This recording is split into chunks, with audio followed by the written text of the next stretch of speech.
Okay, welcome back. This is session number 4 out of 5 of Food for Thought, the Torah of Eating here at Web Yeshiva with me, Uri Cohen. And this session, we are doing, once again, 3 different topics, but these 3 topics are all related, which is it's nice when that works out. The title is, How do we make our table Hashem's table? How do we make our table into the table of God, a spiritual thing?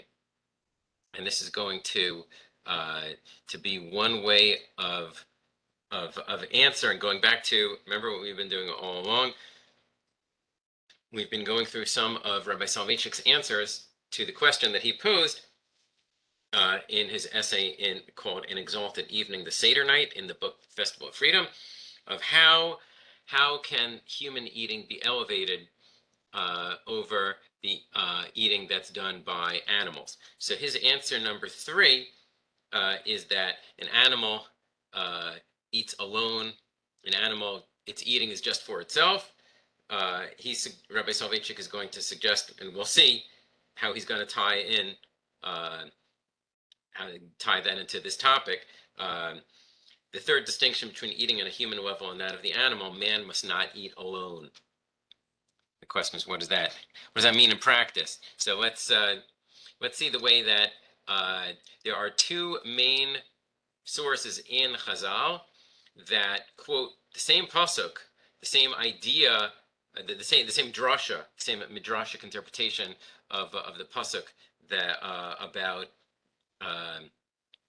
a table, the significance of the table, but they go in different directions. So let's take a look at that right now, starting in source number 1. Right. Amar Rav Yehuda. Second, yeah. Gemara Brachot, starting on Daf Nun Daled Amud Bet. Amar Rav Yehuda. Rav Yehuda said, Shlosh Dvarim. There are 3 things that hamarich behen marichin yamav ushnotav shel adam. That somebody who does these things long, if somebody takes a long time to do these things, relatively long time, then the person deserves to have their days and years lengthened as well. Mida keneged mida, as a reward for doing this, these 3 things done long. And the funny thing about these 3 is that they don't seem to be the same kind of lengthening. Hamarich b'tfilato, if somebody prays at great length. V'hamarich al shulchano, if somebody stays at his table for eating, stays there a long time. V'hamarich b'beit hakisei, and if somebody stays in the bathroom, the toilet, for a long time. So these these don't seem to be similar to each other. There's somewhat of a discussion in the Gemara itself and then the commentaries. We're just going to focus on the middle one. What's the idea that it doesn't say if you take a long time to eat. It says if you take a long time at your table. So why? So the Gemara answers, Hamarich al shulchano, if somebody takes a long time at their table, they deserve to have a long life, because Dilma ate anya v'yahivle. Because we're talking about somebody who stays at their table, perhaps a poor person will show up v'yahivle, and then you, the person staying at the table, can give the poor person food. If somebody stays at their table, extends their meal, not to eat, but in order to have the opportunity to give food to a poor person, that's worth being rewarded with long life.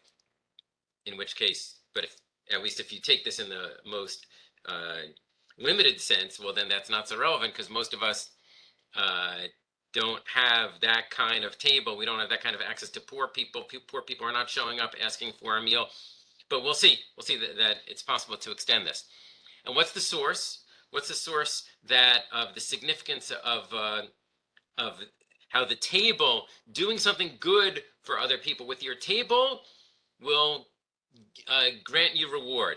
Dichtiv, because it says in Yechezkel Perek Mem Aleph, HaMizbe'ach eitz, the altar is or will be made out of wood, shalosh amot gova, and it will be or was, it's a prophecy, three amot high.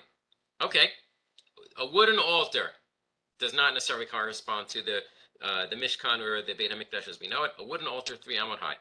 Uchtiv, and it says in the very same pasuk, not somewhere else, like the next words. Vaydaber Elai, and he said to me, Zeh HaShulchan asher lifnei Adonai. This is the table in front of God. So the Gemara asks, what are you talking about? Patach b'mizbeach v'siyim b'shulchan. The verse starts by talking about an altar, and it ends by talking about a table. And it sounds like there's only one thing here. How can you refer to an altar as this table?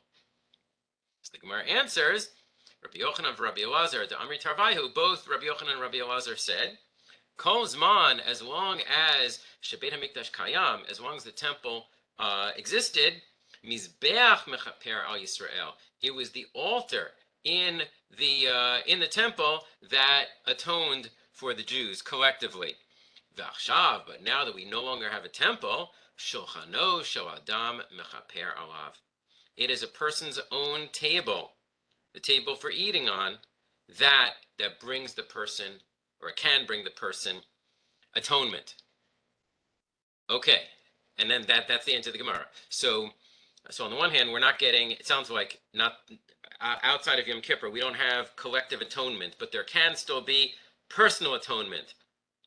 So if there's personal atonement through your table, that was a statement about Rabbi Yochanan and Rabbi Elazar, and the Gemara uses that statement to say, that would explain why somebody who stays a long time at their table in order to give food to the poor, they deserve to live a long life because the table is atoning for them. These are not the same statement, but the Gemara puts them together. Shulchano shel adam mechaper alav, that the table, and as far as I know, everybody agrees that the table here is the table that you eat at.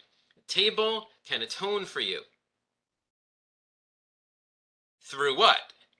So that's the question. If we just had that statement on its own, I'd say, well, because we do lots of mitzvot at the table, we say brachot before, we say brachot after, we wash our hands before if it's bread, and we wash our hands after, according to the opinion that we do in Mayim Achronim, and then we eat kosher food, and on Shabbat there are mitzvot, etc. But we're not talking about mitzvot here.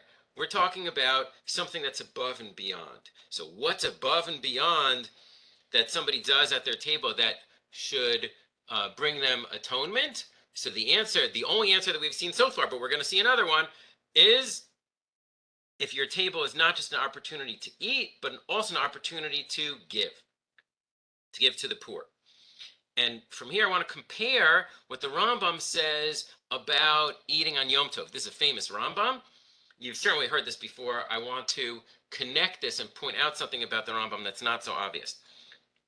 This is after the Rambam says that there's a mitzvah to eat and drink on Yom Tov. When the person eats and drinks, you're obligated to feed, to give food to the person who's converted to Judaism, to the orphan and the widow, and that's straight out of the pasuk in Dvarim Tet Zayin. Im sha'ar ha'aniyim ha'umlalim, along with the other poor people who are poor. Now the Rambam uses two different words here. Ani is somebody who is financially poor, but umlal is the other type of poor in English, as in, if somebody has no money, you say, wow, people have no money. We say those are poor people. But if somebody might have money, but they're in a terrible situation, you say, wow, those poor people. That doesn't mean they have no money. It means that they're in a bad situation. So that's umlal.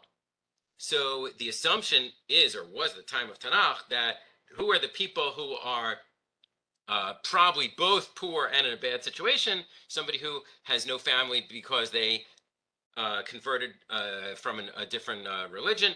Somebody who doesn't have parents, a child, assuming it doesn't have parents, a woman who's become a widow. You have to give them food because they are, especially on Yom Tov, they are poor and poor. Aval, But the Rambam says, this is a famous part, Mi shenoel daltot chatzirot.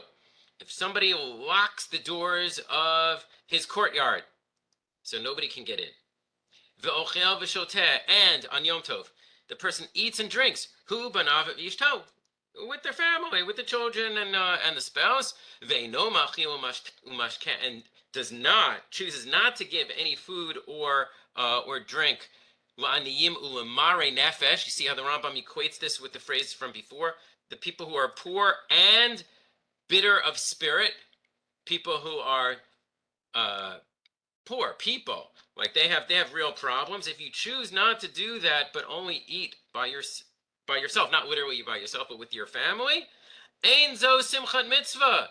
This is not the simcha of a mitzvah, the mitzvah of eating Yom Tov. That's what it looks like. No, ella simchat kreso. That's only the simcha, the joy of your stomach. That's your enjoyment is limited to your belly. That's bad. We want to avoid that. There's something wrong with that. Notice that the Rambam is elaborating on something which is a mitzvah. The mitzvah is to enjoy Yom Tov. How do you enjoy Yom Tov? The assumption is that you have festive meals. But the Rambam adds something which does not appear in other sources, and he says there's something, even though it would seem that you're doing a mitzvah, you're not really doing the mitzvah if you're eating only by yourself, and there are poor people who are waiting to be fed, and you choose not to feed them. That's not a simcha of a mitzvah. I would have said you're doing the mitzvah of simcha Yom Tov, and you're not doing the mitzvah of tzedakah. The Rambam says, you can't do one without the other. It's not good enough. Why is it not good enough? The Rambam doesn't elaborate. Meaning, I would have said it. Okay, it's not such a great idea, but why should it impact on your fulfillment of the mitzvah of simchat Yom Tov? The Rambam says, ein zo simchat mitzvah. If you had asked me to formulate, I would have said, it's not the best type of simchat mitzvah. The Rambam says, no, it is not simchat mitzvah, period. That's the question. And there are different ways to answer this question. I see that Rebecca wrote that in Navi, it repeatedly mentions people would rejoice at meals without feeding the poor and the widows.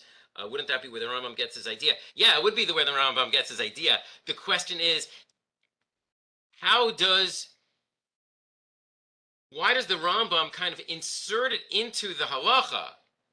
Because there are a lot of things that Nevi'im complain about that people are doing that are not just, that are not good enough. But the Rambam tends not to quote that in the Mishnah Torah because the Mishnah Torah tends to be straight halacha. It would seem that not only is it a bad character trait to choose not to feed the poor and the people who are low of spirit, but it also shows that there's something wrong with your eating. There's something wrong with your mitzvah. You're not doing the mitzvah properly. So there are different ways to answer this. I just want to present one, and that is maybe the Rambam has in mind something along the lines of what Rabbi Soloveitchik has been focusing on, which is that eating that humans do is technically the same thing that animals do.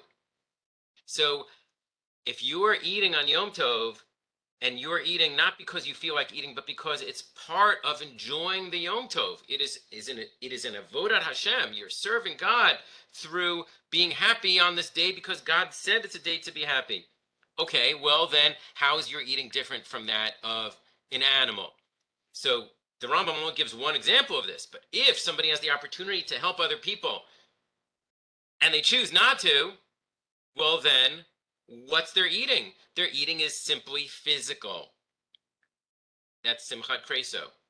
So it would seem that even though the Rambam doesn't quote this Gemara, possible, this is not, I wouldn't say I've proved anything, but it's possible that the Rambam has in mind that your table is supposed to be the opportunity for more than just eating, because if it's just eating, then there's something wrong with the eating itself. So even though the Rambam is only talking about on Yom Tov, this would seem to fit with what we're saying now. Fascinating article in Anthropological Quarterly. Back in 1988, Professor Susan Starr-Sered, she spoke with a bunch of little old ladies who had moved to Israel from various Middle Eastern countries, and she asked them about their life and specifically their being in charge of the food, their being the matriarch of the family. These women were not educated formally, and yet they were the center of their family life and to some extent the family's home religious life as well. So she asked them a bunch of questions and she wrote up this article. So just 2 paragraphs from this article. The women whom she's talking about use food to care for the entire Jewish people, living and dead, known and unknown. Caring can be manifested in different ways, yet the women themselves emphasize that serving food to the hungry is the single most important mitzvah. That's what they were told, or maybe by their mothers. From their perspective, there are a lot of mitzvot, but these women who, back in the day when presumably, there were hungry people on the streets of Baghdad or wherever they were coming from, for the woman to give food to the poor, they view it as not just a mitzvah, but the most important mitzvah. And it does say something about you and your community when you say X is the most important mitzvah. You can find a lot of statements in Chazal and rabbinic literature about a lot of different mitzvot. This is the most important mitzvah. That is the most important mitzvah. This outweighs all the other mitzvot. Since there are a bunch of statements like that, somebody who chooses one and says this is the most important mitzvah, even though they are quoting, they're also saying something about themselves. So, for example, when you see a statement in the context of a girls' seminary, a girls' high school, whatever, that says that the most important mitzvah for a woman to do is to dress modestly. And I've seen that a number of times. Somebody who says that is rejecting all the other statements about mitzvot that women can practically do, and they're choosing this one, assuming for sake of argument that this is a mitzvah at all, but that is hardly a reflection of Jewish tradition on women, that's the most important mitzvah. No, that is a contemporary phenomenon in Haredi circles. Anyway, so she goes on to quote them as saying to her, Professor Sarah, the anthropologist, the women explain that giving cooked food, as opposed to money to buy food, classic tzedakah money, giving cooked food to the poor is the greatest religious act that a woman, parentheses, not a man, can perform, because the women are in charge of the food. Why is giving, so that since the women are in charge of the food, the tzedakah that they give through food is even greater than a man who presumably has money, access to control of the money, but not control of the food, then greater than what he can give. The women clearly distinguish between giving cooked food and other forms of charitable assistance. And how do they support that?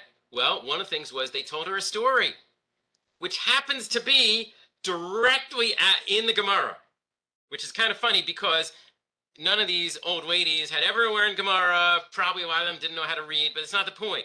The story was transmitted from mother to daughter, and it became the source of this value for them. And they told the anthropologist this story on a variety of occasions. A rabbi and his wife, and if you want to look it up, it's in Tanit 23b. The rabbi and his wife were both very righteous. They gave to a poor family every day. He gave money and she gave cooked food. The moral of the story is that she was more righteous than he was. The context of the Gemara is that they both pray for rain, and she's answered before he is. The rain clouds gather closer to her than to him. Why? Because she brought prepared food to the poor and hungry people, while he, the rabbi, only brought money, so that the poor homeless people would have to go to the market. This is the interpretation of the old ladies. So that the poor homeless people would have to go to the market and shop and cook for themselves. And how could they cook for themselves? They didn't even have a kitchen. They were homeless. So for them, this became the most important story of all the many stories in the Gemara, which tells them that what you, the woman in charge of the kitchen of your home, what you have the ability to do is the most important mitzvah ever. Is this the only source about mitzvot and what's important? No, but it does point in that direction. It's kind of interesting that this became not just one person told her, but a whole bunch of them. So that fits with the idea that we said earlier, that how do you get kapara, how do you get atonement through your table? By giving food to poor people. So even though the women didn't quote that Gemara, that would certainly fit with their the way that they interpret the story with the rabbi and his wife. Having said that, saying that to give food to the poor, that's what makes your table so special. That is certainly what it says in the Gemara, but it's not the only approach. Here are a couple of varieties that we see in classic sources, or rather Rishonim interpreting classic sources. Source number 4, Rashi, on the phrase Shulchano mechaper alav, your table atones for you. Not this Gemara, a different Gemara, a Gemara that uses this phrase but doesn't talk about the poor. So how, if you remove the mention of the poor, how is it, in what way can you be atoned for? In what way is staying at your table something like that gives you atonement? And the answer is hachnasat orchim, because you invite guests, and inviting guests is a mitzvah. And if you do the mitzvah, then you can get atonement. That's Rashi's interpretation. A different one, which is Tosfot, on the same words of a person's table atones. Again, not the Gemara that we quoted before, which mentions the poor, but the other Gemara, the Gadol Koch HaLagima. Tosfot says that this Gemara is based on the other Gemara. What's the other Gemara, which we haven't seen yet? Sanhedrin Kuf Gimel. The Gemara says, I'm only quoting the relevant parts of the Gemara, I put it in brackets here in gray. Gedola lagima shemekarevet et rachokim. Drinking. And some people read this Gemara to mean drinking, like literally drinking alcohol, but others say, no, it means sitting down, drinking, eating, whatever. And Tosfot certainly would seem to apply it to drinking and eating. Drinking is a great thing, or has great potential. Shemekarevet et rachokim. It brings close together people who are far away from each other. The phrase "mekarev rechokim," kirev rechokim, in contemporary Orthodox terms, it's used in the context of bringing Torah to people who are not so familiar with Torah, getting people to be more observant. That's kiruv. But when this phrase appears in the Gemara, it's talking about eating together. It's not talking about bringing people closer to the Torah. It's having people get closer to each other by eating together, eating and or drinking together. So Tosfot thinks that Gemara in Sanhedrin sheds light on this Gemara, that your table can atone for you. How can it atone for you? Rashi says, through the mitzvah of hachnasat orchim. And Tosfot says, no, through it's technically not a mitzvah, but the great value of v'ahavta l'orecha kamocha, bringing people closer together, which is easier to do if you are eating together. So that's why I called this section eating with other people, not just when you're doing the mitzvah of tzedakah, or according to Rashi, the mitzvah of hachnasat orchim, but according to Tosfot, just by eating together, technically that isn't a mitzvah, but it's a value. It's a value that gives you atonement. And the way that Rabbi Soloveitchik pulls this together in the essay that we keep coming back to, here in source number 6, is the Seuda. When you have an official meal, next week we'll talk more about the Seudat mitzvah, a meal connected with a mitzvah. The Seuda is designed not only to satisfy man's physical needs, but also to take him out of his sheltered seclusion and loneliness and let him join the thou, as in Martin Buber's famous phrase, the I and thou, when relating to the other person as somebody whom you respect, as opposed to an I-it relationship. Eating becomes a cohesive force, bringing together people who were shut up in their own small worlds and coalescing them into a community. The halacha is aware of the fact that a meal partaken together unites people, fosters friendship, and fashions a company of eaters. That's a funny phrase, a company of eaters, that may in the long run become a community of God seekers and the God committed.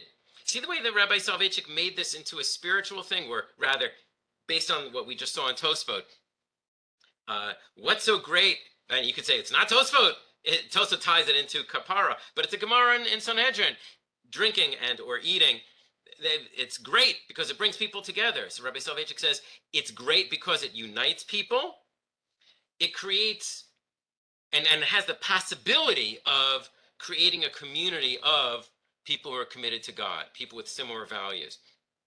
Not that you can't eat with people of different values, but if you're talking about on a long-term basis, then presumably eating together with the same people can create a community of people with the same values. And then it goes on to say, when man is engaged in a carnal, like purely physical pursuit, such as eating, and his own need presses the most, like I'm hungry, I want to eat, I'm not thinking about other people, I'm just thinking about me, those are my needs. Insisting on immediate remedial action that is insanely centered about himself. Very powerful formulation. You're eating because you're hungry, but you know what? You're crazy. You're crazy. It's insane to only center on yourself. It's understandable because you're hungry, but there's something problematic about it. There's something insane, like messed up, skewed values if you're only thinking about yourself. So when that happens, the Torah expects of the person attentiveness, kavana, paying attention to the need of the other self. And how do you pay attention to other people? The norm of charity comes to the poor. Rav Soloveitchik is referring back to the Gemara that we started with. Invite not the rich, the one upon whom God has showered his blessings in abundance, but the poor, the destitute, the lonely and abandoned who crave food and companionship. This is a little bit reminiscent, not exactly the same, but a little bit like what the Rambam said before, Aniyim u'mlalim, Aniyim u'mare nefesh. There are people who are financially poor, and there are people who are bitter. Rabbi Soloveitchik reinterprets that to mean people who are lonely. They crave food and companionship. At least some of the lonely people, they've got plenty of money and food of their own. What they need is to be invited. So Rabbi Soloveitchik takes these ideas, the idea of inviting people, having a meal with them when they're literally poor, that's obviously tzedakah, but also inviting people who are lonely. The Rambam was talking about Yom Tov, but Rabbi Soloveitchik is talking about in general. Eat not your food alone. Share with others. Form a community of haves and have-nots, meaning your community should have both types of people in it, since the bread of which you partake is not yours but God's. It's out of his hand that you eat, which is a quote from Divrei Hayamim. So Rabbi Soloveitchik, as part of answering the question of what can elevate eating from something purely physical like the animals to something holy, something that's uniquely human, it's you eat with other people. And sometimes eating with other people is literally tzedakah. Okay, but sometimes it isn't tzedakah. What is it? It's chesed. He doesn't even use the word chesed, but like if somebody's lonely, so don't just think of yourself. That's insane. What is sane? Thinking about a community, either the community that you have or the community that you want to have. So this wraps up the first part of the answering the question: how do we make our table into God's table? Ben Adam LaChaveiro. Give to the poor if you can, but more realistically for us, because most of us don't live in the context in a community in which poor people, come to the door asking for food, inviting the lonely and other people who need an invitation. That's how we make our table God's table, and we deserve atonement.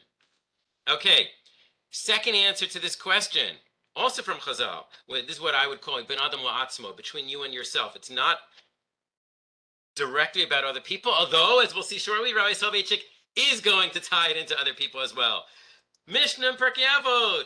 Rabbi Shimon Omer, if three people ate together at one table, v'lo amru alav divrei Torah, and they didn't say words of Torah, it's as if they ate of sacrifices to the dead, which is presumably the dead god. Sacrifices to idols, which is, if we took it literally, it would be one of the most serious sins at all. We're not talking about literally, but still.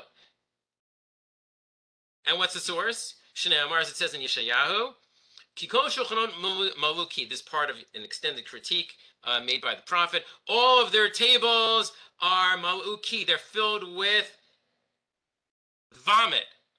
tsoah bli makom, and excrement, and there's no room, like there's no room for people because these tables are so disgusting. This Mishnah is saying, what makes a table disgusting? Not having words of Torah at it. Aval, in contrast, the Mishnah continues, if 3 people ate at the same table, ve'amru alav divrei Torah, and they did say words of Torah over the table, there's that phrase. It's as if they ate of God's table. You think it's your table? No, by the words of Torah, you have made a God's table. Hamakom baruch hu shne'amar, as it says in Yechezkel, same pasuk we quoted earlier, source number 1 on page number 1. And he said to me, this is the table in front of God. The other Gemara focused on the combining this part of the pasuk with the other part of the pasuk. It's an altar, it's a table. How can it be both? This drasha is based on Vaydaber Elai. It's because he said to me, it's because he spoke words of Torah to me, that this became the table of God. So the same pasuk points in a different direction. How do you make your table special? How do you make it a spiritual thing? You say words of Torah. This is a famous Mishnah. I just want to share with you a couple of interpretations which are not that well known. 1 or 2 of them I only discovered this year in researching this Mishnah.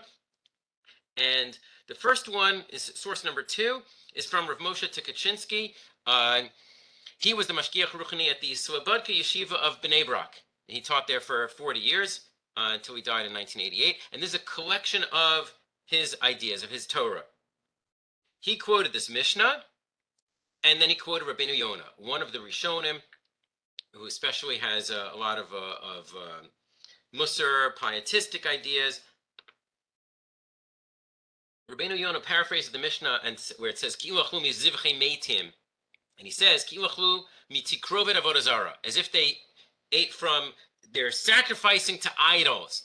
I mentioned this before. Not everybody interprets the Mishnah this way, but Rabbeinu Yonah does. But Varan Tzrichim Biur, this requires understanding, requires interpretation. Klum avodah zarah yishkan. What is there any avodah zarah here? What? It's just people ate together. Presumably they ate kosher food. They said brachot before and after. They failed to say words of Torah. Okay. What avodah zarah? How is this avodah zarah? You could say it's bad. A lot of things that are bad without being like avodah zarah. And if it is like avodah zarah, who is sacrificing? How is it? Like, tell me details. How is this like a sacrifice to idols? So Rabbi Tukachinsky answered his question by saying, Adam ochel shelo l'shem shamayim el hanat gufo greda. If somebody eats not for the sake of heaven, remember we talked about that in the first class, directing everything to God. If somebody eats not for the sake of heaven, but only for the benefit of their own body, hare gufo hu hapesel, his body has become an idol. V'ha'adam ba'atzmo sogedu makrivlo, and the person who's presumably the neshama, the personality who's making the choices, the person is bowing and sacrificing to the idol of their own body. Wow. That's how it's like avodah zarah.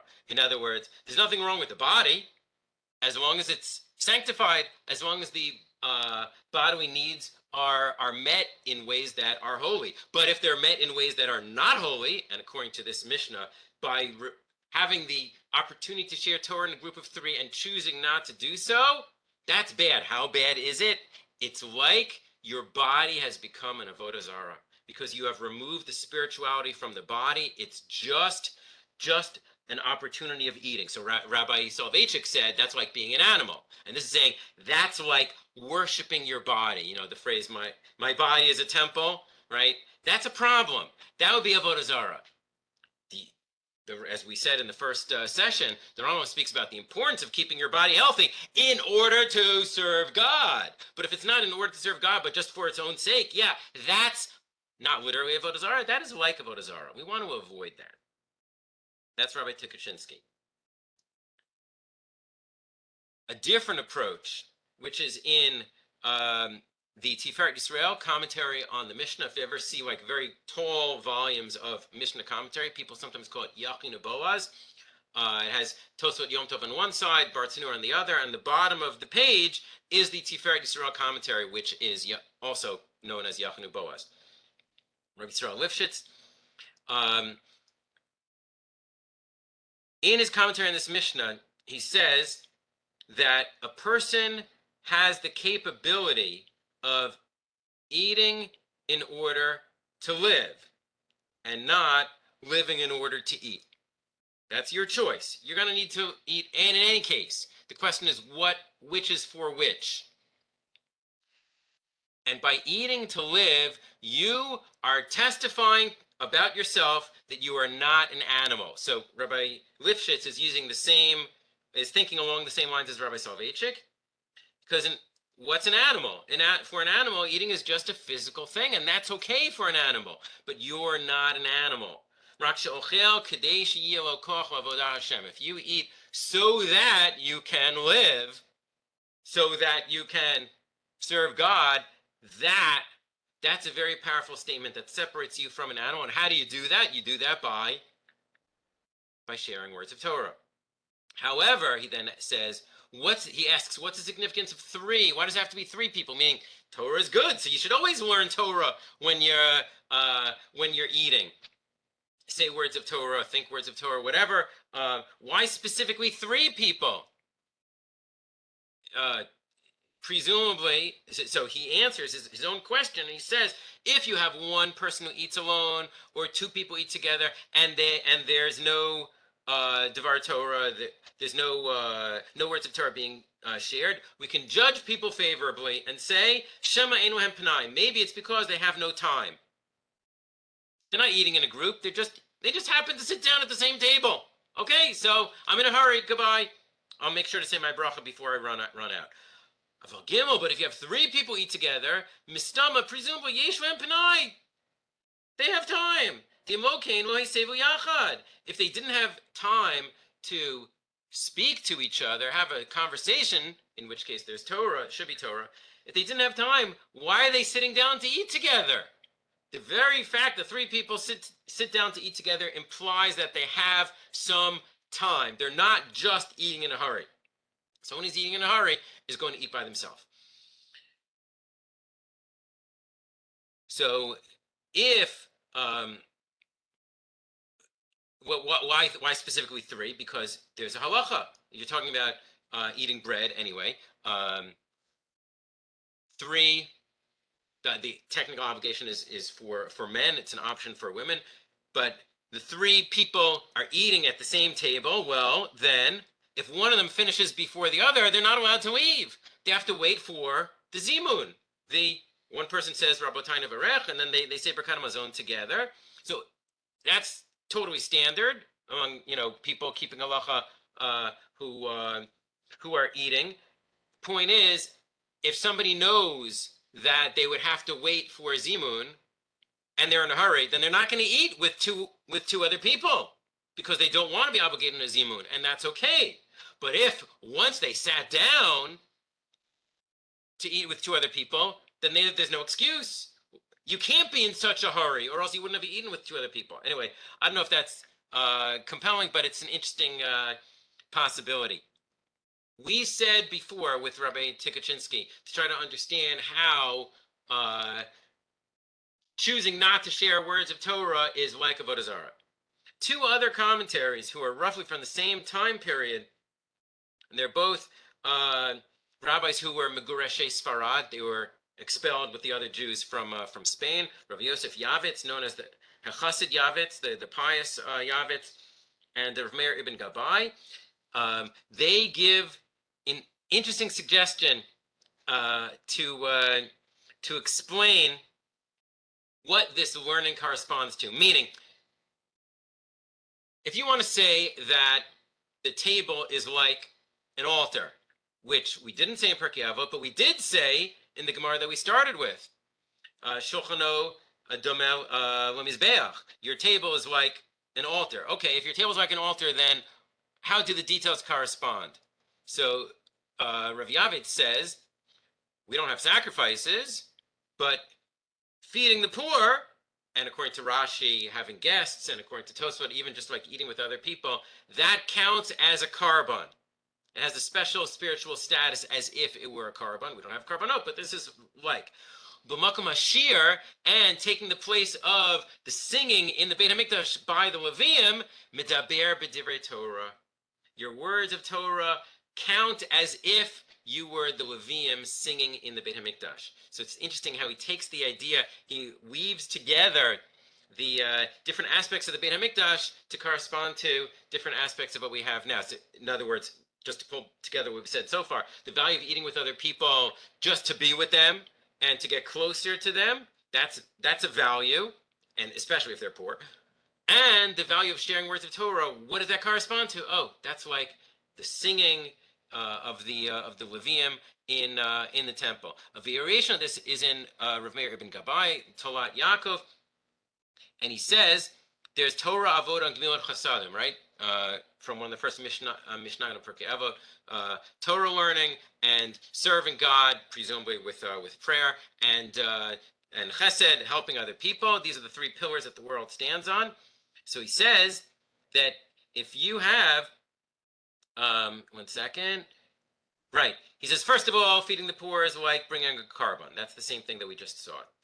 And having words of Torah, it's like the Anshe Ma'amad.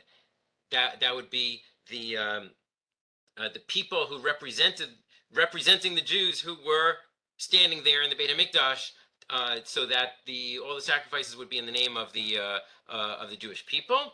Birkat Hamazon, that is like the singing of the Kohanim and the prayer that they would say in the Beit HaMikdash. And he says, and look at that, you have Torah, words of Torah are Torah. You have Avoda, you're serving God through Birkat Hamazon. And Gemilut Chasadim, you are doing Chesed if you invite the poor, and possibly just invite regular guests, and possibly just eat with regular people. Torah, Avodah, Gemilut Chasadim, having them all come together, that's pretty impressive. Meaning, according to this, it's not one or the other. It's only if you have them both. If your meal is not just eating by yourself, you're eating with other people in a way that is chesed, and you are serving God with the brachot before and after, and you're saying words of Torah, you now have the three pillars of the world together. That is pretty impressive. Most things that we do, most individual activities that we do cannot have all of them together. Rabbi Soloveitchik pulls this together and he says, this is still in the same essay that we've been going through, one paragraph at a time. He says the chesed community exists at two levels. And this is going to pull together the last 2 pages. At one level, the individual shares his material possessions with other members of the community who are less fortunate. This is the helping or sharing community. And this is what we've seen, that not only literally giving tzedakah or food to the poor, but also Rabbi Soloveitchik said, this is the same person in the same essay, inviting the lonely counts as being those who are less fortunate. That's at one level. At the second level, so you're sharing your food with other people. At the second level, the individual gives away the spiritual goods with which God has blessed him. First one is material possessions. Second is spiritual possessions. You let other members of the community get a glimpse of the beautiful treasures you have acquired through painstaking effort. In the same manner that the Torah requires economic man, Rabbi Soloveitchik always brings things back to blank man, halachic man, religious man, economic man. In the same manner, the Torah requires economic man to open a storage room or a safe deposit box and let others share in his savings, give tzedakah, give food to the poor. So too does the Torah require of a spiritual man to open his mind, his heart, his existence. Invite others. Let them share your thoughts about the day, your experiences of prayer, of God, man, and the world. Notice it's not about literally quoting words of Torah, reading words of Torah from the book. No.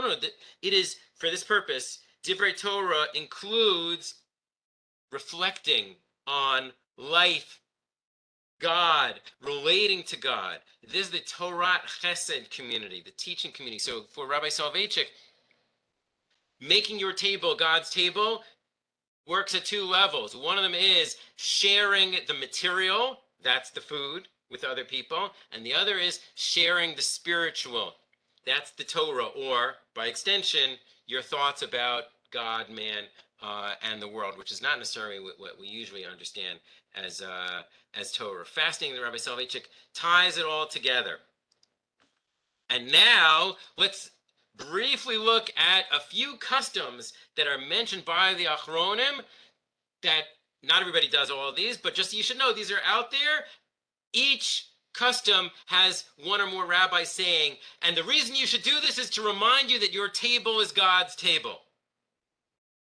So now we're talking about Minhagim. The first one is the well-known one because it is literally in the Shulchan Aruch. The Ramah says it. Mitzvah l'aniach kol shulchan melach kuram shivatzeya. There's a mitzvah to have salt on the table before you eat your bread. Notice this is not a Shabbat mitzvah. This is Siman Kuf Samach Zayin. It's about eating. We have salt on the table. Some people think it's in order to make the bread taste better. It might be that also, but there's a spiritual reason. And what's his source? What's his reason? Ki Shulchan Domeh LeMizbe'ach, because the table is or is supposed to be like the altar. Va'achila kekarban, and he says more or less what we just mentioned before from the Megorashe Sfarad. If the table is an altar, then the food is your sacrifice. If the food is your sacrifice, well, then it says near the beginning of Sefer Vayikra, you should have salt on every carbon. That doesn't mean you have to literally put salt on your food, but by having the salt on your table, you are reminding yourself that this table is supposed to be like an altar. And the Mishnah Berurah adds in parentheses, your table is like an altar because you are giving food to the poor, meaning he quotes the Gemara that we started with. And the Shar HaTziyun, same rabbi, the Mishnah Berurah, puts in a footnote, and for the same reason that we want to remember that the table has the potential to be God's table, Asur la'arog kina ala shulchan. Don't kill a bug on the table. I guess you're supposed to sweep it onto the floor first before you squash it like a bug. Why? You're not allowed to kill a bug? We're not talking about Shabbat. If you kill a bug on the table, it shows a lack of respect for the table. Now, this is not a well-known source, but whoever does say it, Achronim, whichever Achronim say it, they tie it into the Shulchan is like LeMizbe'ach. If it's like LeMizbe'ach, then you treat it with special respect. And with that in mind, look at source number 7. The Ruvos Ephraim of Ephraim Greenblatt was asked, why is it that we tell our kids, don't stand on the table, don't sit on the table? Why? It's just a table. There's no halacha here. And he says, he quotes the Shulchan HaTahor, appropriate name for a book, the Pure Table by Rav Aaron Roth, who says you should not sit or stand on the table because Shulchan Domeh LeMizbe'ach, because your table is supposed to be like an altar, and therefore, as part of remembering this is supposed to be a holy thing, we have to treat it as if it's holy. It is not literally holy. The same way that presumably a custom-developed boy's yarmulke falls on the floor, so he picks it up and kisses it. Really? According to all opinions, there's no kedusha in a yarmulke. There's no holiness at all. Why would somebody kiss it? Because it has taken on the connotations, the associations of something that's part of serving God, even though it is not a halachic requirement, but it's understandable. With this in mind, I want to go back to the comment that I skipped from before that Mark asked, since we're talking about the table being a mizbeach, can you talk about removing knives before benching Birkat Hamazon? Well, here we are, Mark. I must have anticipated your question. Source number 4. It's not a requirement, but it's a minhag. Mentioned in the Shulchan Aruch, there's a custom of covering the knife during Birkat Hamazon. Presumably covering it or removing it ends up being the same thing. And there's a custom of not doing that, not worrying about that on Shabbat and Yom Tov. And why? The Magen Avram on that Shulchan Aruch says, because, why would you cover the knives? Because your table is supposed to be like the altar. So what? Just like we said earlier, every time there's a carbon, there's supposed to be salt. So too, there's a halacha when building the Mizbeach, Lo tanif alehem barzel. You can't use any iron in making it. You got to keep the iron away from the Mizbeach. So you could say, well, what does that have to do with Birkat Hamazon? I'm not sure. Maybe it was not realistic to. You can't eat your food without a knife. Okay, but when you're done with the eating, you remove the knives to say this table is supposed to be like an altar. And the knives, okay, our knives are not literally iron, but the idea of removing the knife is to remind you that the table is supposed to be holy, even though it is certainly not an obligation. The Shulchan just says it's a custom, and then the question is, what does it have to do with Shabbat? And you could say it's the Magen Avraham says you could argue that technically it doesn't apply unless your knife is made of iron. Okay, but it doesn't matter. The point is, for those who do it, so it's not necessary. But for those who do it, the idea is one more reminder. Not just like having salt on the table, removing the knives from the table, not when you're eating, but when you're done eating, remove the knives from the table because the table reverts to the status of a Mizbeach. A couple of well, this one's really not so well known. The Shua, the Shnei Luchot Abrit, major Kabbalist from the early 1600s, he says, since the table is, or is supposed to be, the base of holiness, it should be covered and it should be clean. And he's not talking about Shabbat. Minhag of covering the table on Shabbat, that's because of the man, the covering above and below the man. We discussed that briefly. That your table should always be covered and you should treat it with tzniut. In other words, humility, respect, for the sake of the holiness that you bring to the table through the good deeds that you do at your table with your pure intention. So really, there's no obligation to cover your table. But if you do, for the Shua anyway, he thinks that that's a way to remind yourself that this is not just a piece of wood or plastic or whatever. This is a platform for holiness. And so we remember that, he suggests, I have not seen this quoted in many later sources, but he thinks that therefore it's a good idea to use a tablecloth. Two achronim, and these will be the last two sources before we finish this sheet. Two achronim want to tie in the Shulchan, Domeh, LeMizbe'ach. They want to tie it into halachot that we already know, not to come up with new things, which is what we were saying until now. The Torah Chaim, Rav Avram Chaim Shor, on commentary on Gemara and Sanhedrin, suggests that the reason for the halacha, which we haven't seen yet, when you make a motzi, and nothing to do with Shabbat in general, when you make a motzi, it's preferable to make a motzi on a kikar shalem, on a whole loaf. So you're going to eat a bagel, and you want to cut the bagel, that's fine. First make the motzi on the bagel, and then cut it. Why? In other words, that is the halacha. The halacha is it's preferable to make a motzi on a whole and not just a piece. But why? Torah Chaim suggests because your table is like an altar, okay, the altar. And when you brought a carbon in the days of the Bein HaMikdash, it was very important for everything about the carbano to be perfect. No blemishes. You could not have a blemish, a physical imperfection in the animal.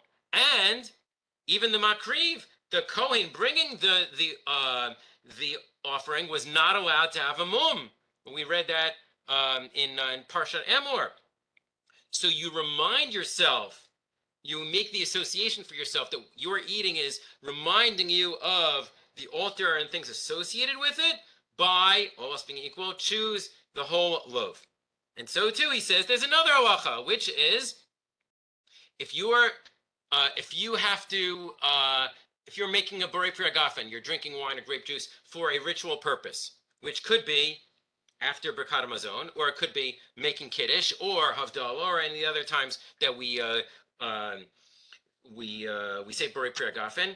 There's a halacha that cup is not supposed to be pagum. So pagum means literally messed up, but what does it mean in practice? It means if somebody already drank from that cup, you can't, even just a sip, you're not allowed to use that cup with that wine for a mitzvah. you can get around it by putting a little bit more wine or grape juice in it. That's halacha, right? So why? So he suggests the reason for that halacha that that when we drink wine for ritual purposes, the cup cannot be pagum. It's because this is like a mizbeach. And on the Mizbeach, everything had to be perfect. And if somebody drank from this cup, it is not a perfectly full cup of wine anymore. Therefore, it has to be filled up, not because it has to be full, but because full will be perfect. And you need to think in those terms, basically, according to the Torah Chaim, not that you need to do new things in order to remind yourself that the table is like an altar, but that when you follow these halachot about choosing the loaf or bagel that is whole, and making sure that the wine is not pagum, that those halachot are, he suggests, because of this idea that the table is like the altar. One more idea. I don't do this, but I know a bunch of people do.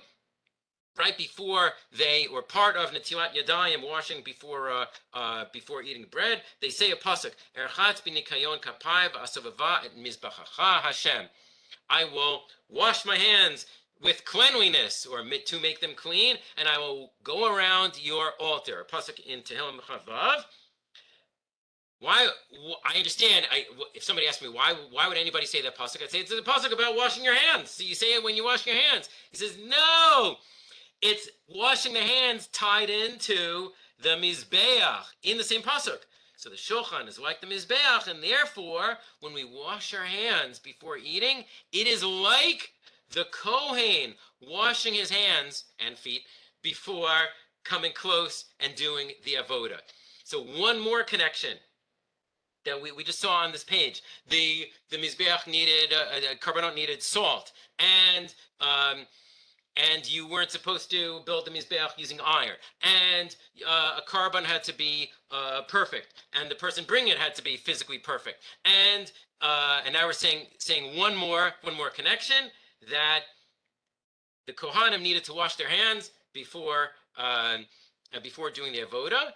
So whether or not that's the reason why the rabbis instituted the Netilat Yadayim, saying this pasuk is saying that's how I am making it meaningful, that I'm washing my hands in order to be like the Kohanim.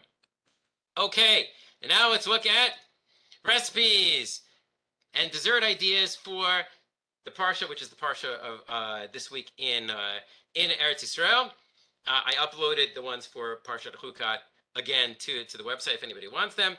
A couple of ideas. I saw people making very complicated donkey desserts. Okay. Right. Most of us don't have that much time to spare. So let's talk about two ideas and two applications for each one. One of them is in the blessings that Bilam gives to the Jews. One of them is Darach Kochav Miyakov. A star will come out of Yaakov, and he will be the leader, possibly Mashiach, whatever. Anyway, so star cookies. Okay, it's a pasuk, and it's a fulfillment of something nice. Okay. But what if you don't want to make cookies? You have people who have healthy diet requirements. Well, then in that case, you make a fruit salad and you cut one of the fruits in the shape of a star. There you go.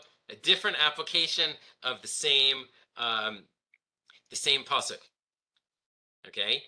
One other thing in the brachot given by Bilam is the famous one, Matovu Alecha Yaakov. How great are your tents, O Yaakov. Okay, well, how do you make a tent, something that reminds you of a tent that's a dessert? So Ilana Weiss on the website Jewish Women Talk said that, quote unquote, a tent made out of ice cream cones filled with brownies, also known as brownie cones. And she doesn't even bother with the details. Take your favorite brownie recipe, put the batter into the cones, and bake. And then you have to serve them upside down, because when you serve it upside down, then it looks like a tent. Okay, fair enough. If you're more ambitious, then this is from the South African baker Orit Tabak. We saw something of hers a couple weeks ago. Chocolate mousse pyramids. Okay, right? This is what it looks like down at the bottom. And if you are really interested in this, I recommend going to the website that I have the address of over here. I copied the instructions, but I didn't copy the photos in between each stage. It's that kind of recipe. But ingredients are very simple: chocolate chips, Rich's Whip, and margarine. You can't go wrong with that. Of course, granted, there are 12 steps, and I would probably feel too intimidated to do this. But what you end up with is something that looks more like a tent than an ice cream cone does. But anyway, I just thought it's interesting that different people from different countries look at the same psukim and come up with different dessert suggestions or serving ideas. Okay, our time is up. I think we went through all the comments. Does anybody want to bring up any other issues, either writing in the chat or unmuting yourself and talking? Thank you very much, Kol Tuv, and have a good week. I have to go. Thank you, Kol Tuv. Thank you. You too. Okay. I just wanted to say that I think it's really interesting because a lot of times people look at like all these Parsha desserts and stuff and think, oh, it's so cute, it's so funny, how adorable. But really, the shoe you gave today is like a defense for this. This is serious because if you're serving a dessert that looks like this, you're like virtually guaranteed to share divrei Torah at the table, and now you have just like uplifted the entire meal for everybody present. Yeah. And so it's, even though it's usually presented as like a fun thing for kids, and it certainly can be, but yeah, just the idea of a connection to the Parsha in the food, something we didn't mention before, but there's no rule that the divrei Torah at the table have to be about the Parsha. Shocking, but true. People understandably want to give the Torah on the Parsha, both because, assuming that it's on Shabbat, well, we just read it, or even if it isn't on Shabbat, everybody who is going through the same Parsha, except that you're in different countries. But if you're in the same country, everybody is going to have the same Parsha that week, and so as not to have repetition from week to week, so it makes sense. Okay, fine. But it's funny that people they get so used to it that they assume that, the Torah has to be on the Parsha, or if not that, then at least something your kids, learned in school that week. But no, somebody can say, here's an idea that I heard, and then people are waiting for them to tie it into the Parsha. I'm like, no, there's no tie into the Parsha. Why? Who said that there has to be? So yes, so this is one way of making sure that every week you're doing different food. Some people like to have different food every week, but that can be a lot of time, a lot of effort. So if you have the same food every week, but you change the dessert based on the Parsha, or possibly regular food. I haven't been choosing those mostly, but there are a bunch of, we saw a couple of them. There are a bunch of regular food ideas that tie into the Parsha. And some of them are a little weak. I tend not to bring those here, but like there was a recipe I saw today that involves alfalfa, not a dessert, part of a salad. And then when serving it, you say, I put in alfalfa because everybody knows that that's donkey food, and for Bilam's donkey. So does that count as words of Torah? Let's say, probably. I just wanted to add in terms of like what counts of words of Torah. I don't know if this was actually said by the Vilna Gaon. I'm guessing that it wasn't, but it's reported in the name of the Vilna Gaon that you can fulfill the the value of saying words of Torah at a meal if you quote the Mishnah that says you're supposed to say words of Torah at the meal. I wouldn't recommend doing that in general, both because everybody's heard that already and because people usually expect something a little bit more. But I guess if you're dealing with people who are in a hurry, let's do the Zimun and get out of here. So you could be Yotze with that. Can you really be Yotze by quoting the Pirkei Avot? Well, according to this teaching in the name of the Vilna Gaon, you can. But even if that's not correct and that's not good enough, and the Vilna Gaon is incorrect, or whoever said it, even if that's incorrect, by quoting that opinion is definitely Torah. So that would be good enough. And then if you say that, that whole thing that I just said now. Well, I heard something even crazier, which is that if you're really in a pinch, it's okay as long as you say al naharos bavel, or if you say shir hamalos, because now you've got actual divrei Torah that you're saying at the meal. I was like, wait, that's kind of lame, people. But that's what the defense was. It was they're trying to get people to say al naharos bavel. So right, you know. right. So I think I heard once, I don't remember where I saw this, that this would explain, even though it does seem to be pretty lame, it could be that the same way that there's a custom of in a daily morning minyan for right before starting Sukkot Zimra, there's a Rabbi Shmuel Omer, the 13 ways of interpreting the Torah. Why do we say that? It has nothing to do with davening. It has to do with learning. The simple, straightforward answer is in order to have a Kaddish D'Rabbanan. Yeah. Mm-hmm. Okay, right before davening starts, before the formal davening starts. But what do you need to say Kaddish D'Rabbanan? You have to quote words of Torah. Okay, so let's quote these words of Torah in order to have the Kaddish D'Rabbanan.